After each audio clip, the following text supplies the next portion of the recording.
Welcome to the Commentary Magazine Daily Podcast. Today is Tuesday, August 11th, 2026.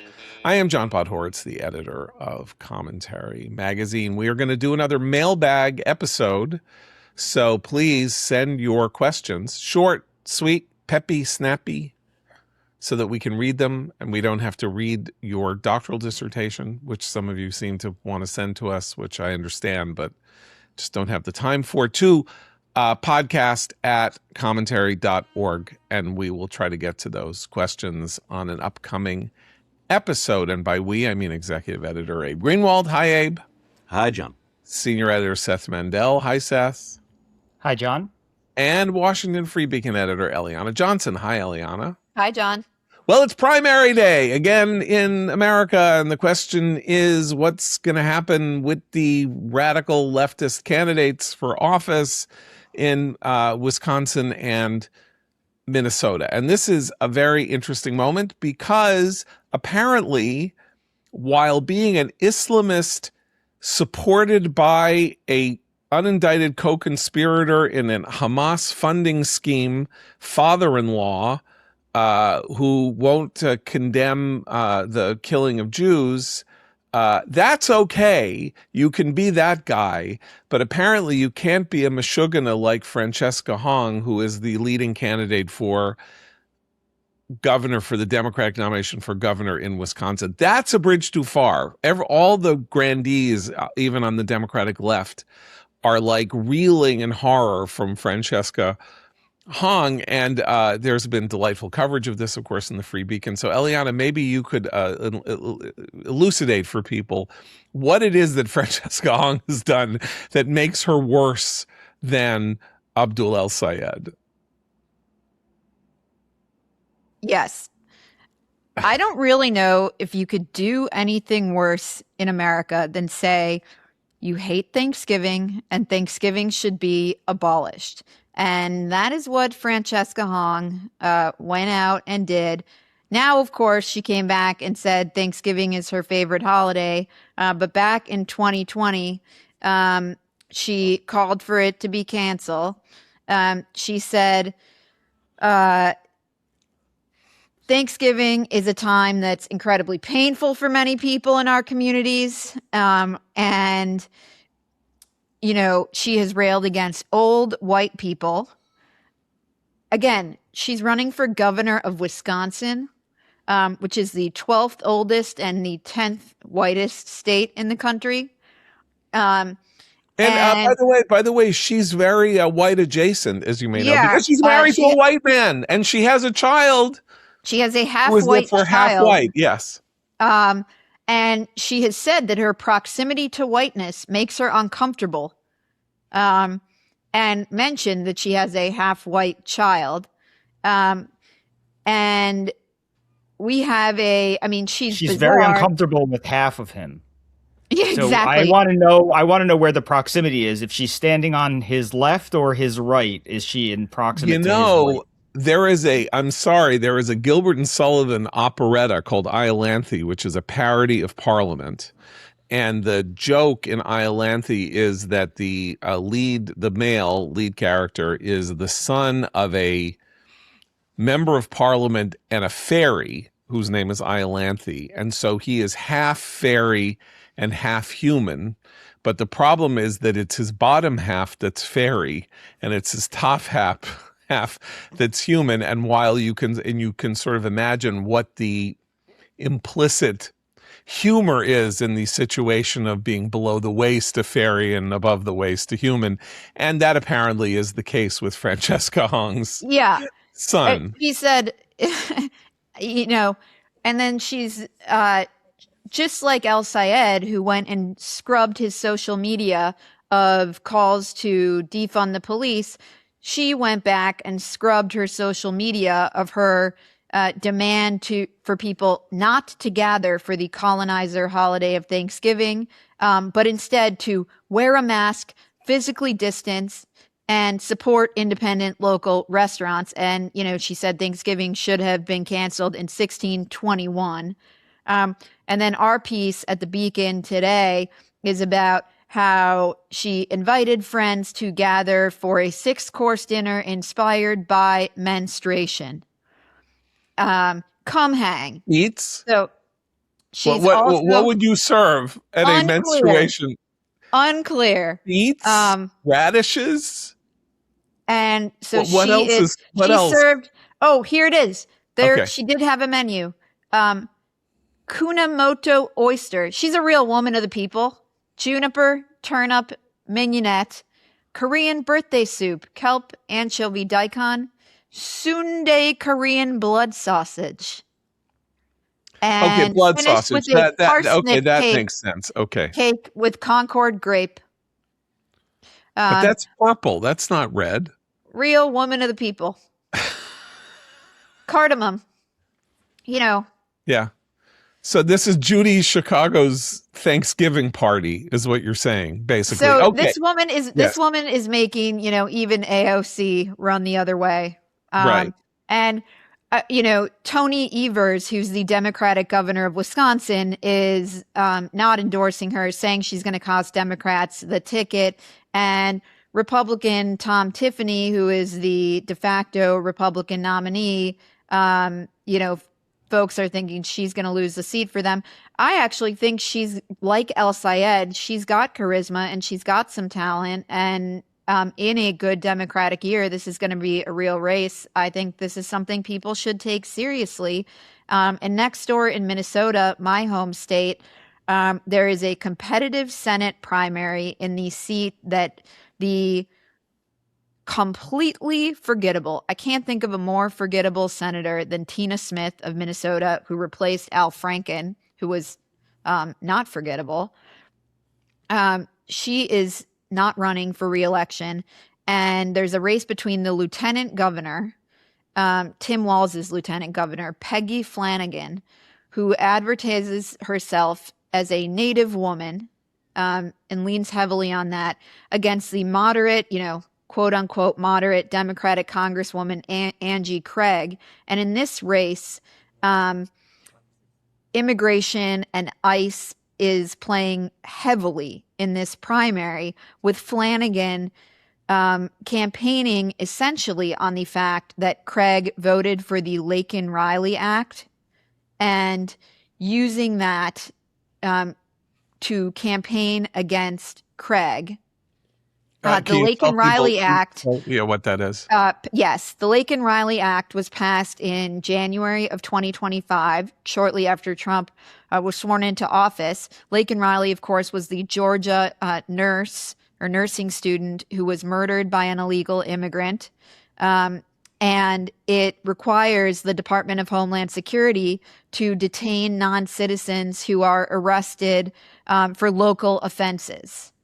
And so this is being used against Angie Craig's support for this, which she has apologized for. She's gone all over the place apologizing for this. But this is a very competitive primary, and Smith has endorsed Flanagan, who is the radical in this race. So if we take these two races, okay, so Minnesota is now pretty much a blue state, even though it has had. Oh, it's 100% a blue state. Right, but I mean, as recently as 10 years ago, would have a Republican governor, could have a Republican senator, often the same person, but nonetheless, there were Republican, and then it just shifted.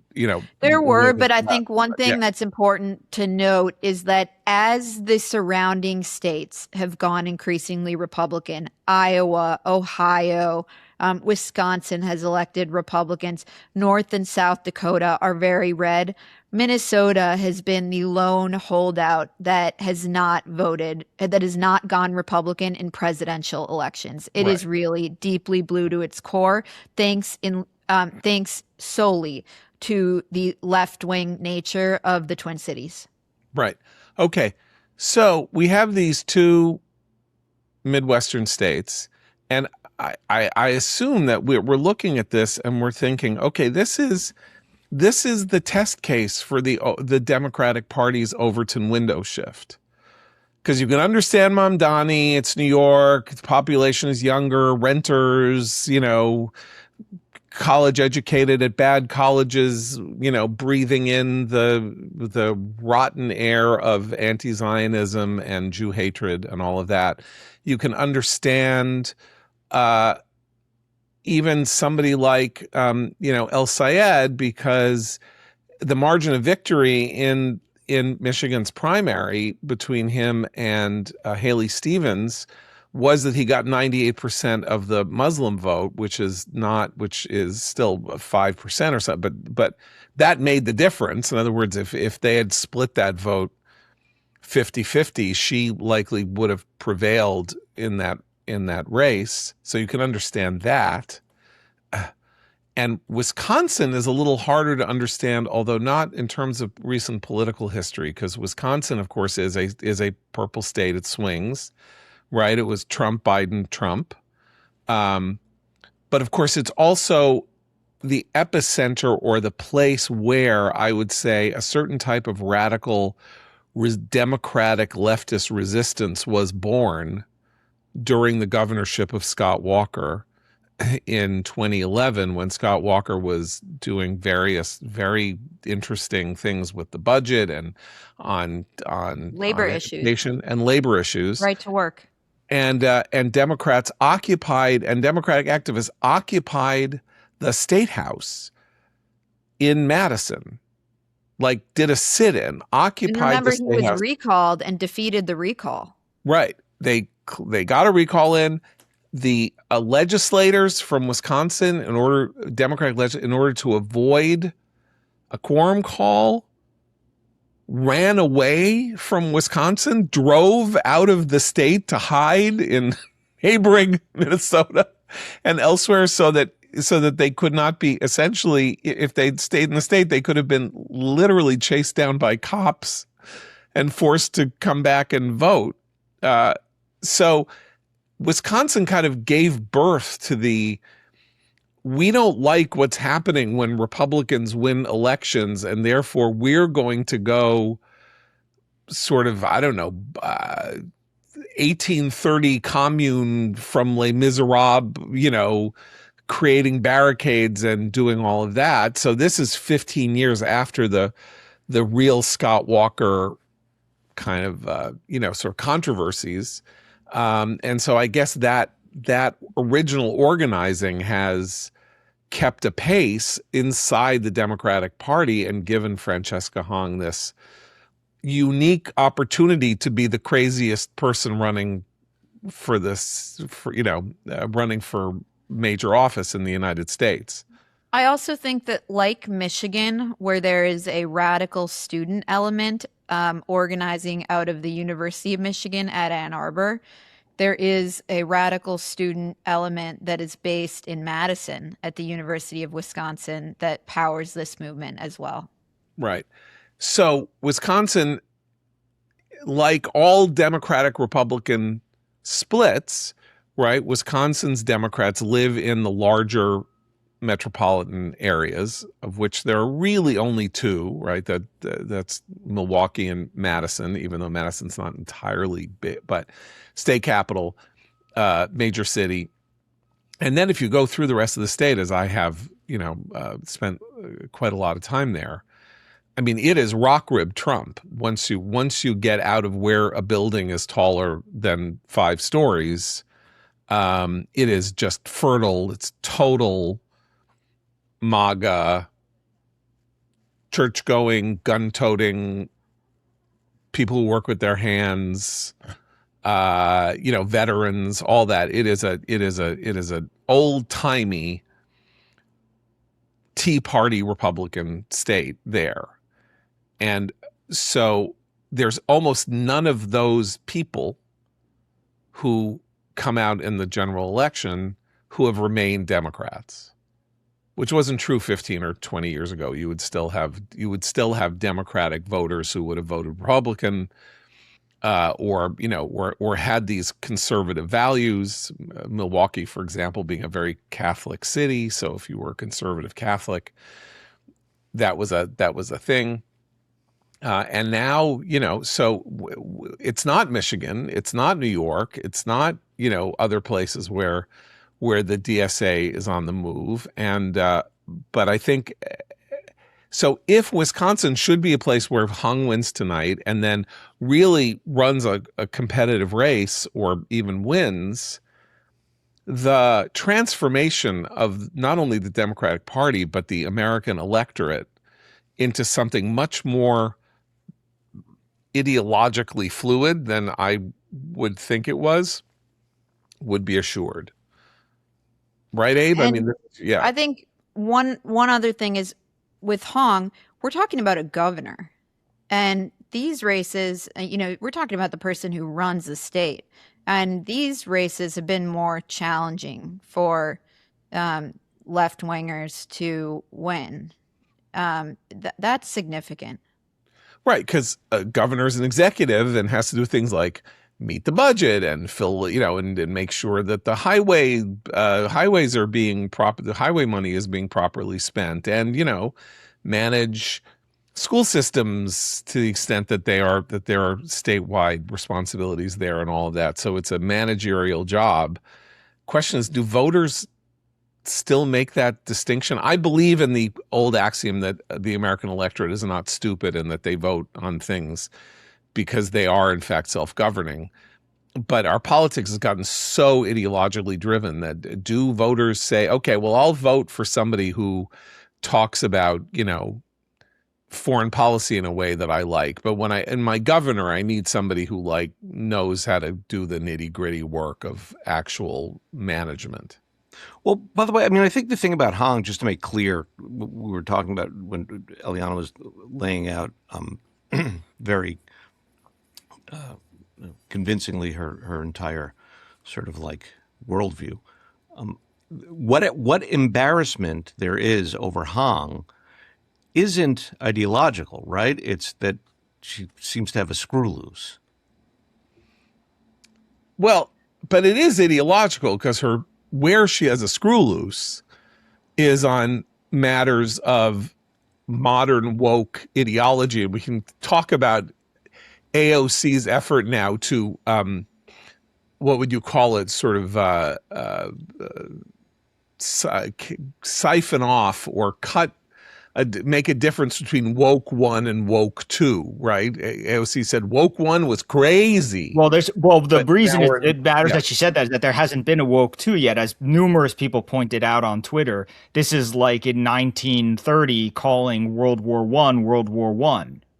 Right. It's like there's no. What do you mean woke 1 was? What's the But the more serious point about the woke 1 thing is that they shouldn't be allowed to get away with that stuff. I don't mean for that to sound sinister, like we're going to throw people in jail for cancel culture, but I mean, you should not get to hand wave away it's like, oh man, those were crazy times, as if we were all drunk and we canceled some people on Twitter and then we all woke up the next morning, we're like, whoa, that was a crazy party, we're never doing that again. These people had a political campaign to destroy the lives of people who couldn't defend themselves, people in the public, people who didn't have their the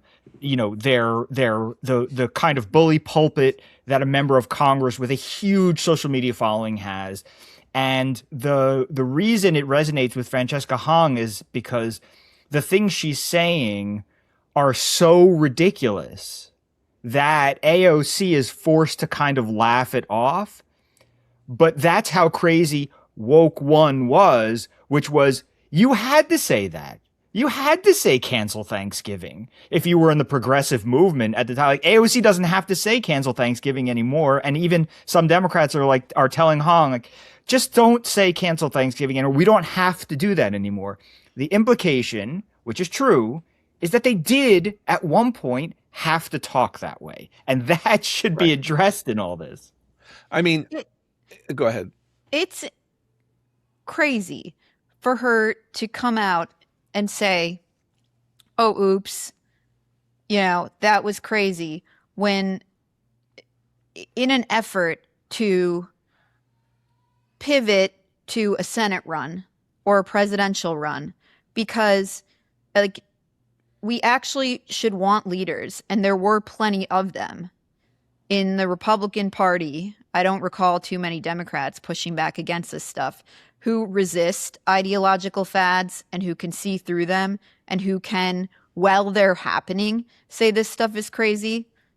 That is what we should want in leaders, and she failed that test. I think it's also worth talking about her IVF video. Oh, dear Lord. Which I'm happy to talk about if you guys Yeah. are uncomfortable talking about it. I'm not uncomfortable at all. She announced that at 36 she is undergoing IVF because she's a busy professional, and filmed herself doing the injections. There's a whole host of medications and injections you have to do. And, while I guess it's, nice that she's opening a conversation, I do think it's horribly misleading to women for her to suggest that, you're a busy professional and you can just put things off for as long as possible, because she's been engaged for like 5 years and not gotten married. And you can't just put things off for as long as you want, even if you. She's not even trying to have a baby. Right. No, she's Harvesting freezing her eggs. She is not. Yeah. And to suggest to women that, you can just freeze your eggs, and then a few years later, your chances of having a child when you create embryos and implant them when you're 40 years old is madness. It is not the case. I know. That is harmful to women. I literally know 2 cases at this very moment. Friends or friends of friends of mine who are women in their early 40s who've been in exactly this position. One of them tragically froze eggs because she had cancer, like she had, and so the idea was, she harvested eggs before she had chemo and radiation, but she is now in her early 40s and it's not taking. It's very difficult sometimes for this to take, and it's insanely expensive, and B, it is just like pregnancy, the older you get, ordinary pregnancy, the more complications ensue, including miscarriage or a failure for the fertilized egg to thrive or whatever. And I don't. And the same genetic abnormalities, all this stuff. I did it. I froze my eggs when I was single. I had not met anybody, and then did this stuff with a second kid. It is not easy. And when I talk to young women, I tell them if they want to have children, that is just as, if not more important, as your career. These are 2 things of the same importance. And to the extent you think about and plan your career, you should be thinking about and planning to have children. It is not something to go, my career is now and my kids are later. That is the wrong way to think about these things. Well, the magical thinking that surrounds this is fascinating to me, because it's once again a world in which ordinary people seem to be getting messages and lessons from the top 0.1% of the American elite. Not to mention the cost. Right. Well, that's what I mean. There's the cost, because you're talking about, if it doesn't go swimmingly the first time, you're talking about incurring debt, often approaching 6 figures, to get to a successful pregnancy, with a lot of physical discomfort and pain and all of that. So you have to be able to somehow get that money together. Not to mention emotional pain and suffering, which it comes with normal pregnancy too, but it is not an easy process. Yeah. And 1 month happens and it doesn't take, and, or something takes and then it, like a miscarriage happened. My wife and I had several miscarriages on our way to having our 3 children. And, that's a hurdle you have to overcome, and an emotional, wrenching experience that you live through. But So there's that, the top 0.1% who will do that, freeze eggs, and can afford the process. And B, there is the kind of people who do it because they literally have to for their professions, by which I mean it's one thing to be you and you're us and, we do what we do and you're a writer or you're this or that. So if you're an actress and you hit it and you're in your early 30s and you're finally getting the jobs that you want and the work that you want and all of that, and the idea is that you cannot, if you interrupt your career at that point, you are literally consigning yourself to the second rank or something like that. So you do this later. You do it in your 40s. You do it if you try to delay it. And if the egg doesn't take, then you get a surrogate. Or if the egg doesn't take, then you adopt or you do something like that. But there are people for whom this is almost a financial and career necessity. But that is, again, top 0.5% of all people in the workforce who are not in that kind of, if you don't get this done, if you don't do everything you have to do by the time that you're 40, your career is over. So, but they are the role models for American pregnancy, for American family life, for how to live, even though we all understand that celebrities and famous people have, extraordinarily unstable lives and family life, and that their kids don't necessarily turn out all that well. But who else? Where else do you get wisdom from? And here we have the most famous female politician in America who is essentially saying, "Oh, this is fine. I'm going to freeze my eggs and I'll have my babies later." There's also the issue when you go through this of unused embryos, which for some people is a moral and religious issue. And for others, I think, and at least for me, once you see your kids and what the potential of, an embryo is, becomes a huge issue. I mean, you're saying that in that way. And I have friends who did this. The person in question couldn't, again, for other reasons, couldn't deliver, have whatever other diseases, and so they harvested their eggs, and they're sitting there. They're in their 50s now. Their embryos are in a freezer, and they cannot bring themselves to dispose of the embryos. They don't know why. It's like they're not pro-lifers. They're not, but like I think Eliana is saying, like there is something very elemental about what's happened here for them. If you get to the embryo stage and you freeze the embryo. So AOC is shortcutting, and this is what she is doing with her political power. And it's a pretty interesting. I mean, she's been very exhibitionistic on social media since she got to the, became famous. And so I guess it makes sense if she's gonna make pasta on TikTok, she's gonna harvest her eggs on TikTok. I guess there's a complete continuum there.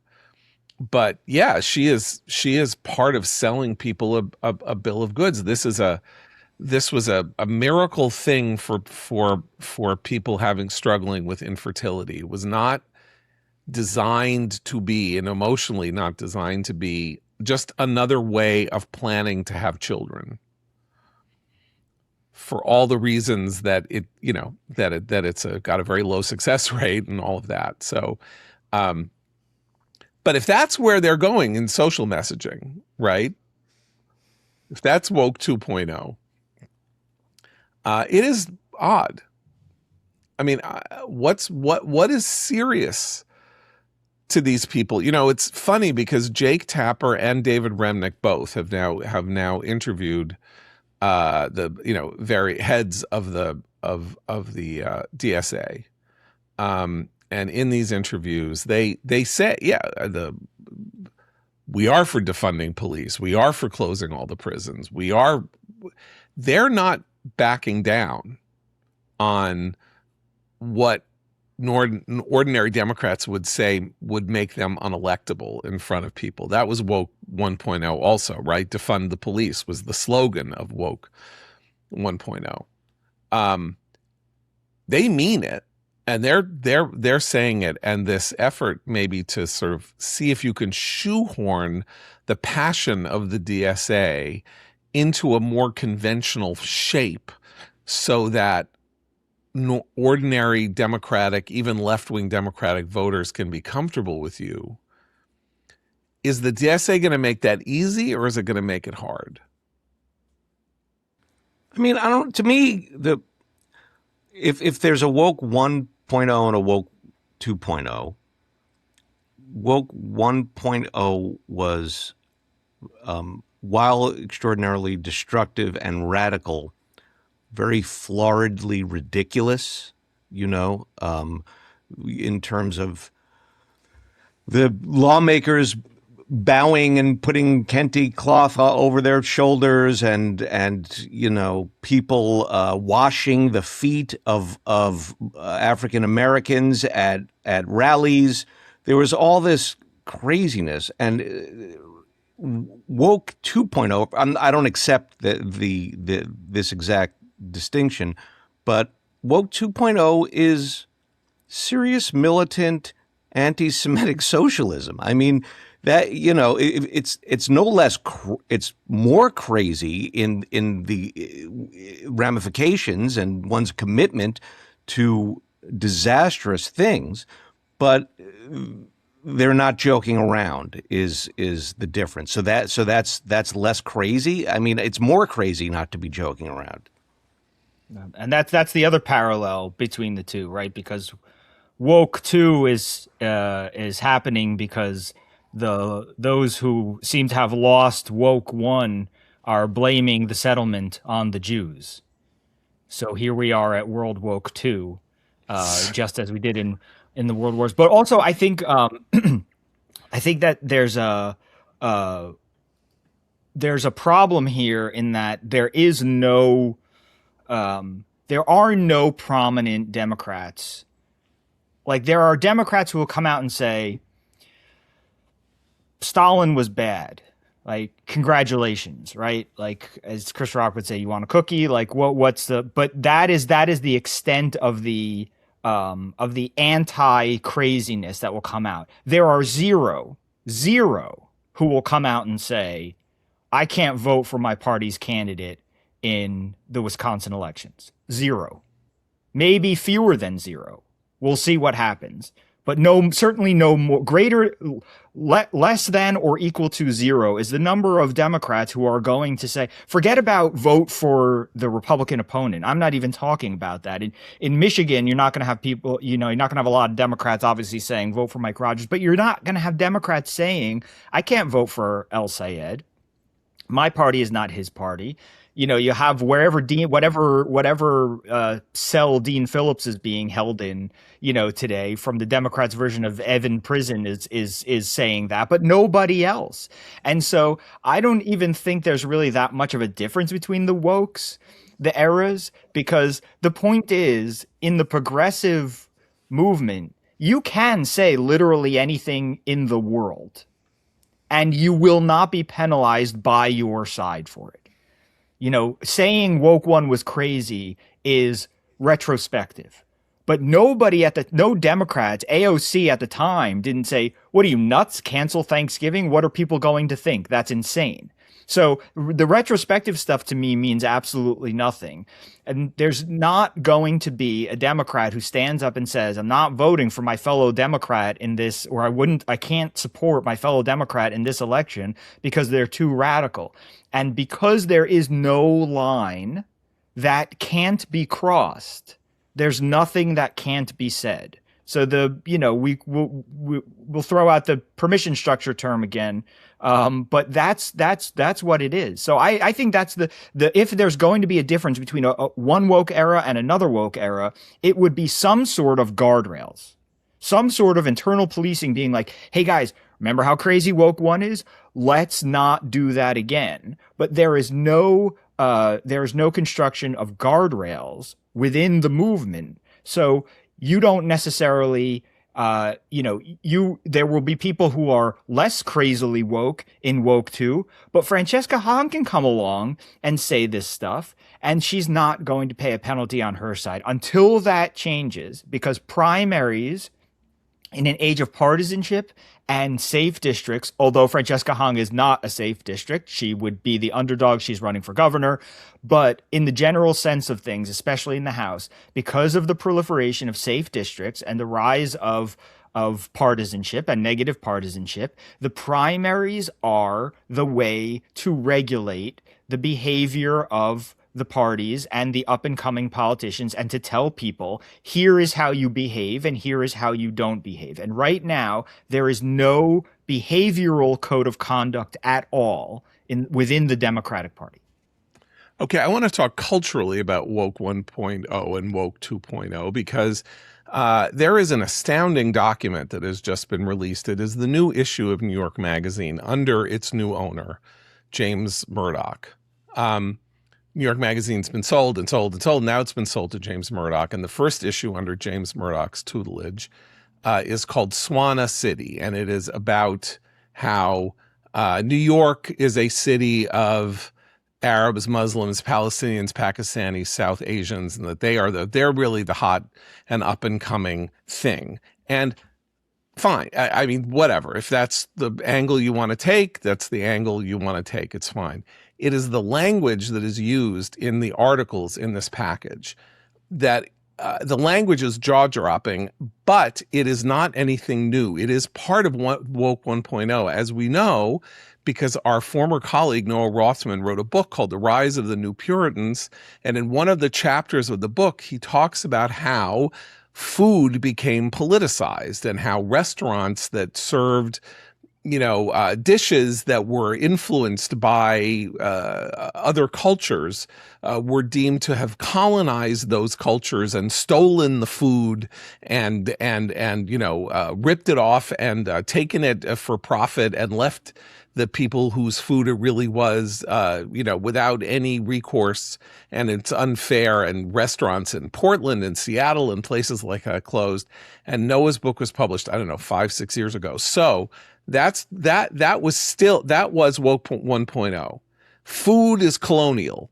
You can't make a Pan-Asian dish because you can't take ingredients from whatever and mix them with whatever. You're co-opting somebody else's culture. And here is what is said in an article in New York Magazine called "When Eating Out is Political," and this is right now. Okay, right now. There is a phrase in the course of this piece. They talk about a restaurant called Ayal, a Palestinian restaurant called Ayal. And Ayal, where did this go? I'm sorry. Ayal is very combative about its food and its Palestinism. And so they have a part of their menu that is called Discover Palestine. Okay? So that's not what I'm complaining about, that Ayal has a part of its menu. It's a Palestinian restaurant. It's called Discover Palestine. It is the phrasing of the author of the article, the author, not quoting anybody. Ayat's menus currently include a cheerful tourist-style map in which the landmass currently called Israel is titled Discover Palestine. Let me repeat this phrasing. In New York Magazine, the landmass currently called Israel, in an article about food. So, New York Magazine has just implicitly endorsed the elimination of the state of Israel. Because there's this landmass, currently it's called Israel, hopefully soon it will be called Palestine, and there will be no Israel. It is a landmass called Israel. New York Magazine is a city magazine that, was in existence for so long, because it gave you movie listings and restaurant, and what was it, the theater, and, it had this and that, and it was very much a kind of a crystallizing, pop socializing work of, representing New York as fun city and, what the hottest trends were.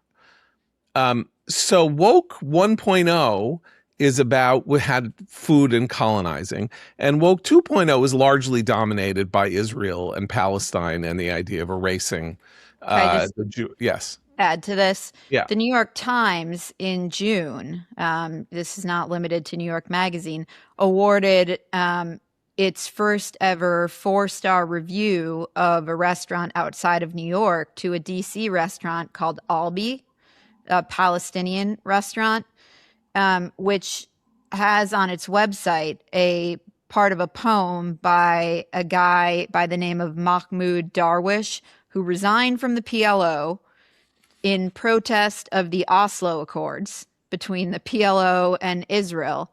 And the reviewer described food as the highest form of politics because it targets the soul. And the Times review of this restaurant describes how the target is the soul. And the founder of Albi, Michael Rafidi, is a Palestinian activist, an anti-Israel activist, which is exactly what you described. This Right. is John, anti-Israel, Yeah. all aimed at anti-Israel activism. John, I just want to say that the language that you quote there, that goes further than either El Sayed or Mamdani. They, when asked about Israel, they don't say, it's a landmass called Israel. They say, when Mamdani is asked whether he believes in Israel's right to exist as a Jewish state, he responds, Israel has a right to exist as a state. New York is denying that Israel is a country. That is actually a step farther. It is, but it is obviously the rational, logical conclusion of encampment theory of what happened after October 7th on college campuses and with the elites and the people who think that Mamdani and El Sayed are in the right and are righteous in their approach on these matters. It is reasonably chilling. Interesting detail about the New York Times's restaurant critics, which shows you the degree to which tokenism and ethnic politics and wokeism have taken the place of long-standing traditions in journalism to ensure objective coverage, even if that doesn't happen. In the world of the restaurant critic, the objective coverage was largely determined by the fact that the publications would go to extraordinarily great lengths to hide the face of the critic. In other words, restaurateurs were not to know what the critic looked like, or the critic would book restaurants under false names and all of that, try to hide who the critic was so that the critic could eat in anonymity like anybody else and could therefore review the restaurant without having been tagged, spotted, and given special treatment to ensure a good review. The New York Times has now hired 2 new critics, or hired them last year, Tejal Rao and Ligea Mishon, both of whom are part of this movement of politicizing food and talking about the cultural roots of food and America's colonizing of food and all of that. And their faces were in the announcement that they were the critics, and their faces appear next to their pieces in the paper. They want people to know that their critics are South Asian and whatever nationality they are, and that they are people of color, and they would like them to be spotted in the rest. So the Times gets credit for having its restaurant critics be, people of color, thus destroying a century or longer tradition of doing what you can to ensure that your readers, who are, after all, why you do restaurant reviews, get as objective an assessment of the place that they're going to drop $200, $300, $400 on dinner for. But they don't care about that anymore. That's not of any interest to them. And it's a fait accompli. When they go into a Palestinian restaurant, it's getting a good review. Right. There's no pressure. Yeah. Right. Well, it's like the Oscars. It's like the Oscars for foreign languages. To, these 5 Palestinian documentaries are competing for in the entire foreign language category is like 4 Palestinian movies and a German movie. But there's other things to note here, which is in terms of the language. Early on in the article, they talk about the article is really about the evil of Israeli chefs and restaurants, right? It starts that way, it ends that way, and it's that way in the middle. It's really not about Palestinian food at all, for a reason I'll come back to. But here is one of the things that they say. When describing, the previously thriving Israeli food scene in New York, said it was, hold on, where'd it go? The most popular dishes were Mizrahi, Arab, North African. Some were imported by Jewish immigrants. Many of the dishes were Palestinian. So just to be clear, Palestinian food is Syrian food. I'm not offended by the Palestinian colonization. Or Lebanese, right. Or Syrian culture, but the place that is now where you only call Palestine was southern Syria, and the food was Syrian food, and its nationalist leaders were telling their people that their king was the Syrian king.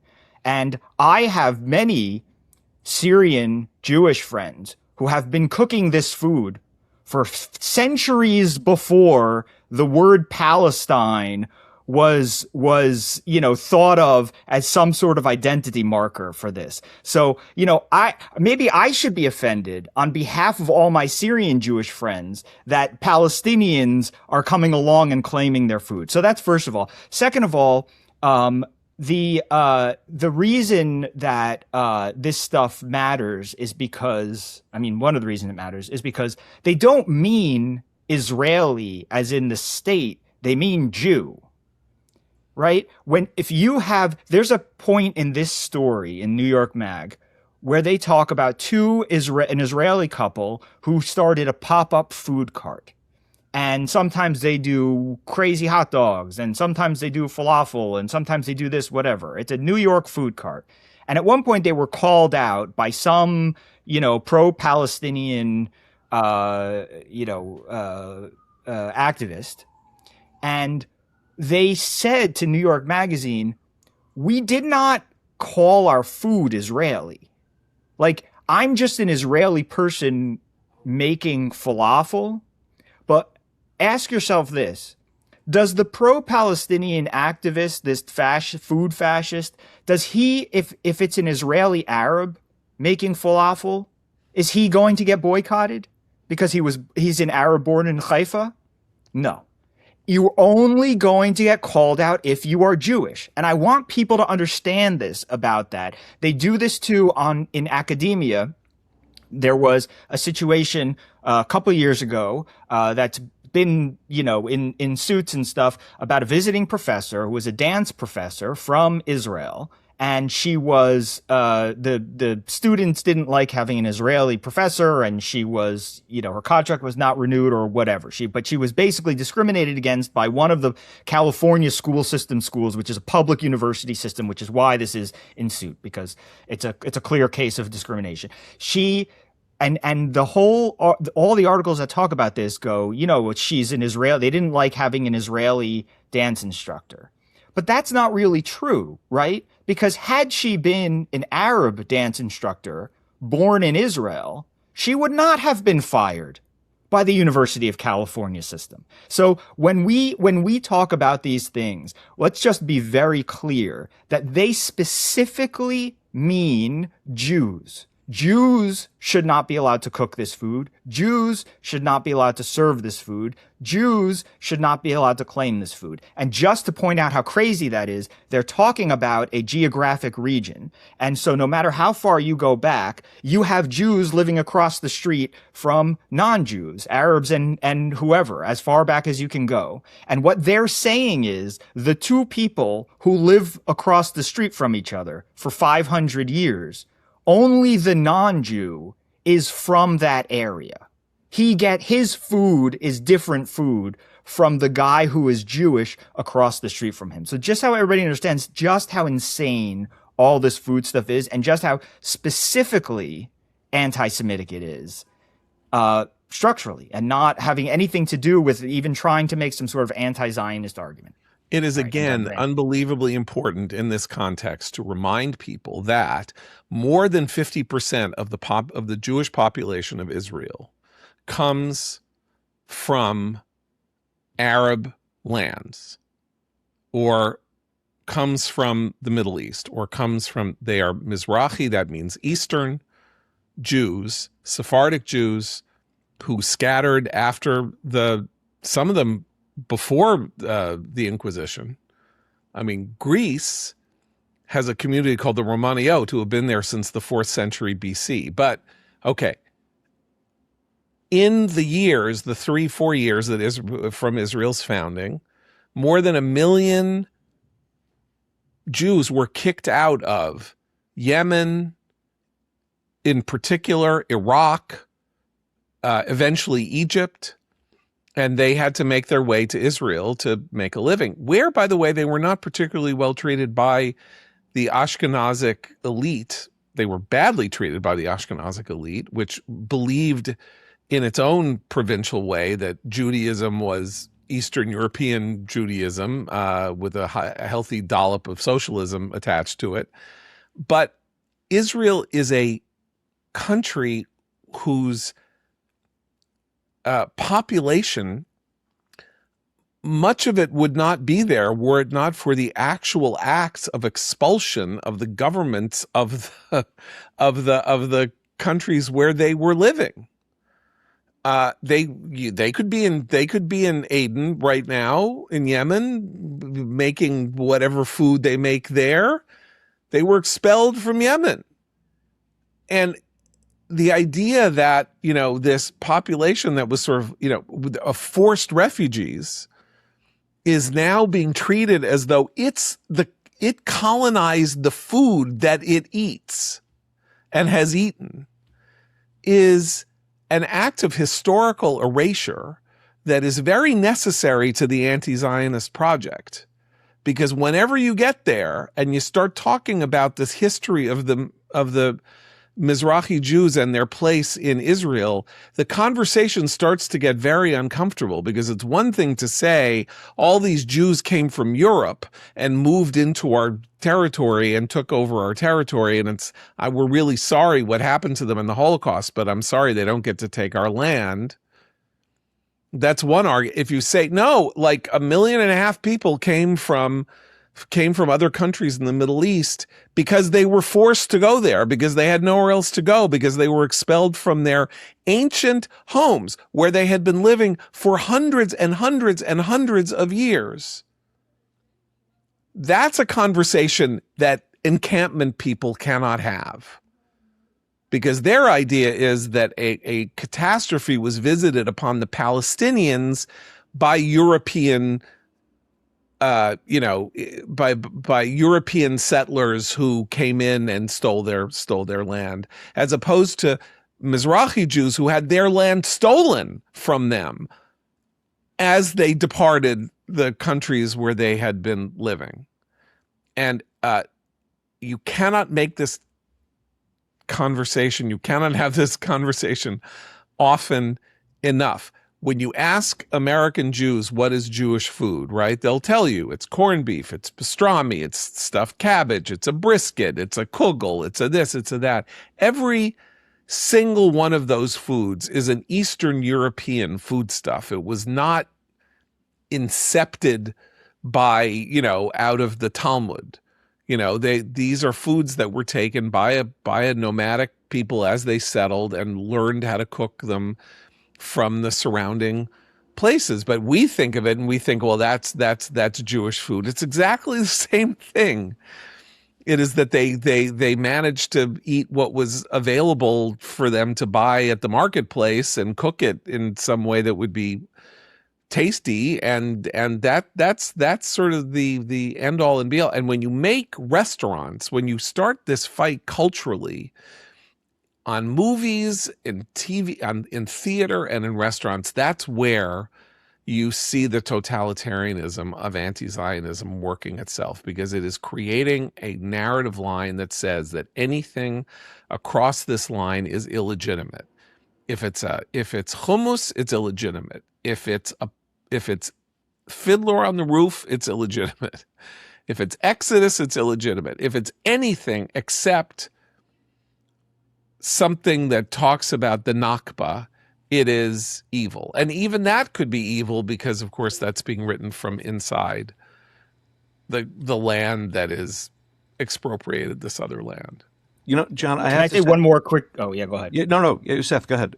I was just going to say one more quick point about this is the assault on New York's Jewishness that this seems to be a part of, right? Mamdani puts out a map of ethnic immigrant enclaves in New York City, and there's Little Palestine, but there's no Little Israel. There's maps of like ethnic minorities, and the Jews are not listed on the ethnic minorities because New York has decided they're just a religion or whatever, and all the other stuff going on. There is a concerted effort to make Jews into colonizers in New York City. That's the other part of this that is also, not just offensive, but dangerous. I was going to say, I find the food discussion, deeply fascinating, and we've had it before, and there are a few articles and commentary that delve into it at length as well. I am so stuck on the language of the impermanence of Israel in the piece, and I'm thinking when you say something like the land that is currently called Israel, it is a factual. It's not an error; it's intentional, but it is factually incorrect. It would be the kind of thing that if everyone were sane and not ideological, a proofreader would put a line through everything except Israel, because this would not be correct. And what I'm reminded of is when we started seeing this in Woke 1.0 around gender. Right? The theys for individuals, the he's for females, and the she's for males. And it seemed like lunacy at the time, still seems like lunacy, but it stayed. And I'm wondering how far this goes.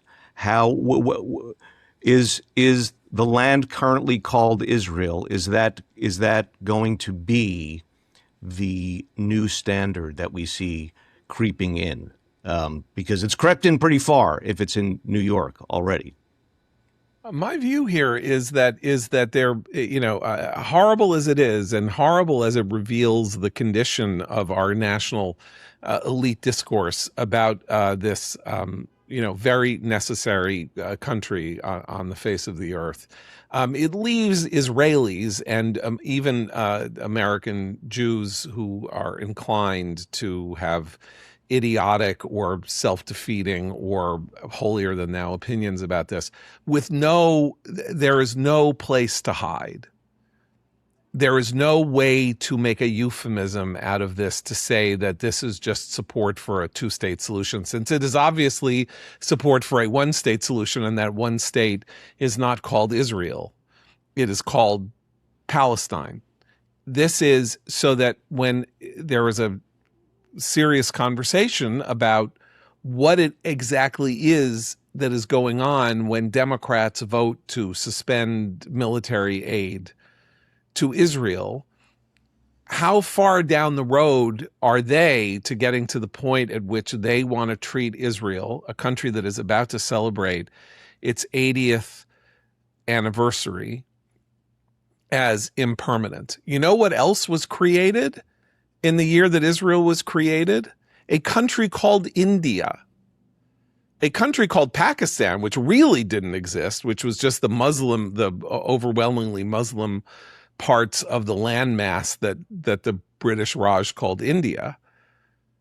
Pakistan and Israel are the same age. Would anybody say that, the Pakistan is a landmass they call Pakistan? There are countries all over Africa that did not exist until the 1960s. And the creation of Pakistan. Transjordan wasn't a country until the 1940s. Transjordan, the Hashemite kingdom of Jordan, was a British protectorate under the Treaty of Versailles, or whatever, however they drew the borders up in 1920. So the creation of Pakistan for people of one religion killed so many more people than the creation of Israel, has resulted in not much more than an exporter of terrorism ever since. And no one gives a damn. Right. I'm just saying, this notion that Israel can be treated as though it is impermanent, again, then reveals the logic that makes things like the raid on the nuclear facilities in Iran absolutely necessary, preventing Iran from getting a nuclear bomb absolutely necessary, because there is a world of opinion that believes that Israel should be wiped off the map. And while we would like to treat that as science fictional, because of course there are now about to be about 10 million Israelis. Israel is now the 21st or 22nd wealthiest country on the planet. It's very militarily strong. It is, innovative. It's got all this stuff going for it. And it's got an entire ideology based in the world's largest religion that believes that it should be wiped off the face of the earth. And there's only one way to do that, which is to nuke it, basically. I don't think there's any other way you couldn't even do it then, really. But if you wanted to try, that's the way to try. And so essentially the logic of cutting Israel off from military aid is to say, go ahead and nuke Israel. If you do a declension of the theory here, you go down and down and down the road. Israel does not have a right to defend itself. Israel is the aggressor. Israel is always the aggressor. If it's always the aggressor, it deserves to be aggressed against as a matter of defense. And if it can never be stopped from its aggression, then there needs to be a final solution to the Israel problem. So maybe we should be thankful, because at this moment, when Jews are losing heart and people who support Israel are losing heart, the enemies of the Jewish state and their collaborators are on the march and infiltrating our language semantically, as with the landmass currently known as Israel. And they are making it very clear what their intentions are. And so therefore, when Bibi Netanyahu says to Donald Trump, I'm sorry, no 15-point plan for Gaza, we're never leaving until Hamas doesn't exist anymore. That was the mistake we made in 2005 that made 2023 possible. So it's just not going to happen. I'm sorry. And you'll note, Trump isn't really having a big temper tantrum about it.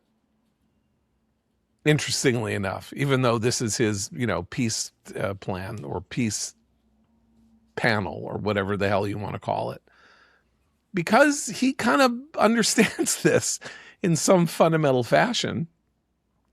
It doesn't disarm Hamas. It means essentially that Israel protects Hamas, freezes Israel and Hamas into position so that Hamas has what it has and doesn't get rid of it. And Israel stands there and essentially lets it, doesn't move in on it, and lets it reconstitute itself and rebuild its tunnels or dig them out or build new ones or do whatever the hell it is that they can do, and they can smuggle in through Egypt and all of that. So, we are in a moment at which this stuff is now becoming sort of naked to the, visible to the naked eye, and stuff that people had warned about for 20, 30 years is actually coming literally true. That there is an eliminationist idea here that seemed crazy in 2005 when people started voicing it in Iran, that Israel was going to be gone soon. That is now far more theoretically possible, even though Israel is stronger, because there is Western support for what would happen if Israel were to disappear. Just to say how well timed Abe's point was, by the way, on India, Pakistan. Here's a tweet from Mayor Zoran Mamdani at 7:03 p.m. last night. Yesterday, I gathered with the residents at the Allama Iqbal Community Center's Mela to commemorate Pakistan's Independence Day and honor the contributions Pakistani New Yorkers have made to our city. That was about 15 hours ago. He also had a meeting with Jewish clergy yesterday or the day before, and apparently they asked him very nicely to not be so mean. So that was really great. Congratulations to all those who agreed to go to that meeting. All right, we will leave it there. We'll be back tomorrow for Eliana, Seth, and Abe. I'm John Bot Hortz. Keep the count.